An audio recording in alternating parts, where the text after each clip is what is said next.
আসসালামু আলাইকুম everyone, welcome back to my channel. আজ রান্না করেছি ডিম কারি।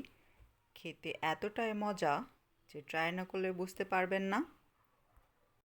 এটি সাদা ভাত বা পোলাও দুইটির সঙ্গেই খাওয়া যাবে। তো চলুন রেসিপিটি শেয়ার করা যাক।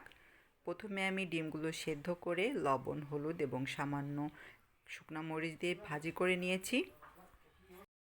কড়াইতে হাফ কাপ পরিমাণ তেল দিয়ে দিয়েছি। দিয়ে দিব সামান্য কিছু জিরা। জিরাটা গরম হয়ে গেলে এর ভিতরে আমি অ্যাড করে দিব 1 কাপ পরিমাণ কুচানো পেঁয়াজ, 2টা কুচানো রসুন এবং সামান্য আদা কুচি। সবগুলো উপকরণ ভালোভাবে নেড়ে চেড়ে মিশিয়ে নিচ্ছি। এটিকে গোল্ডেন ব্রাউন করে ভেজে নিব। পেঁয়াজগুলো আমার গোল্ডেন ব্রাউন হয়ে গেছে।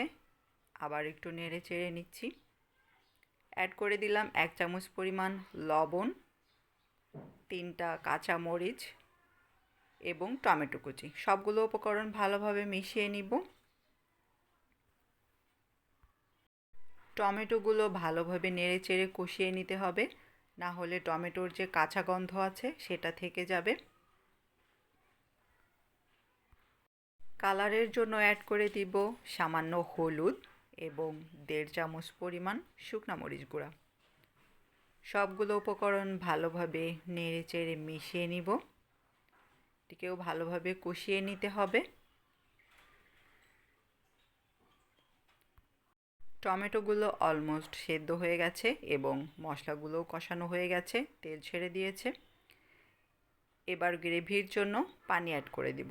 বেশি পরিমাণ পানি অ্যাড করার প্রয়োজন নেই, সামান্য পরিমাণ পানি অ্যাড করতে হবে। ভালোভাবে নেড়ে চেড়ে দিচ্ছি। এবার অ্যাড করে দিব ডিমগুলো। এই রেসিপিটি আপনারা ঝটপট তৈরি করে নিতে পারেন। সকালের ব্রেকফাস্টে বা বাচ্চাদের টিফিনেও এটি ঝটপট তৈরি করে দিতে পারেন। গ্রেভিটা আমার ঘন হয়ে এসেছে। এবার ধনেপাতা অ্যাড করে দিব। ধনেপাতা অ্যাড করার পর আবার একটু নেড়ে চেড়ে নিচ্ছি যেন ধনেপাতাটাও সেদ্ধ হয়ে যায়। ভিডিওটি ভালো লাগলে লাইক করতে পারেন, চ্যানেলে নতুন হলে সাবস্ক্রাইব করতে পারেন নতুন নতুন রেসিপি দেখার জন্য। তৈরি হয়ে গেছে মজাদার ডিমের রেসিপি। ভিডিওটি শেষ পর্যন্ত দেখার জন্য ধন্যবাদ সবাইকে।